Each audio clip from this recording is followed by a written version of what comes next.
At 6:30 GMT tomorrow, the killing in Gaza is due at last to stop. But it seems not much before then, if at all.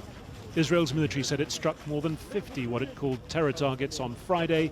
In the early hours of this morning, a couple and their 3 sons, aged 2, 4 and 7, killed as they slept in their tent in the so-called humanitarian zone in the south of the Strip. She's died with her husband and children. What's this truce that kills us hours before it begins? May God have mercy on her. After 15 months, there's grief everywhere in Gaza. But as the hours tick down to Sunday morning, there's also some hope. The people are tired. We're tired from displacement, from illness, from starvation, from fatigue. We call upon God that this is the last day and that there won't be violations from the resistance or Israeli forces.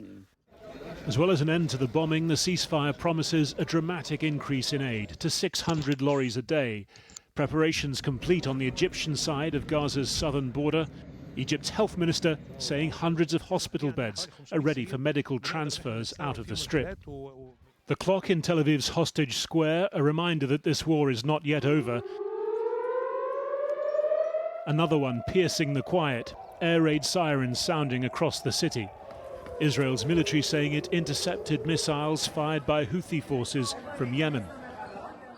Polls in Israel suggest a comfortable majority in favour of at least the first 6-week phase of the ceasefire, which would bring home 33 Israeli hostages in return for more than 700 Palestinian prisoners and more than 1,000 Palestinians detained during the war in Gaza.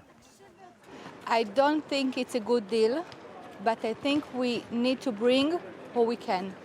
The hostages are coming back home. We are waiting for them a long time, too much time.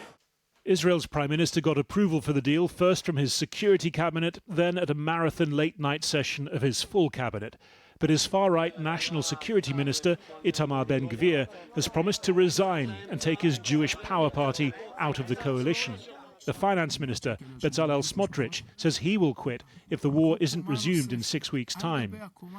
The text of the deal instead requires Israeli troops to withdraw fully from Gaza during Phase 2, including from the Egyptian border, where Benjamin Netanyahu has long insisted on their continued presence.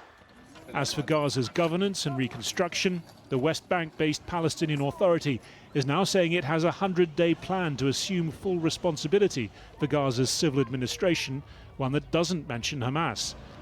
Netanyahu, whose strategy for years has been to separate Gaza politically from the West Bank, has rejected the PAs being in charge of both.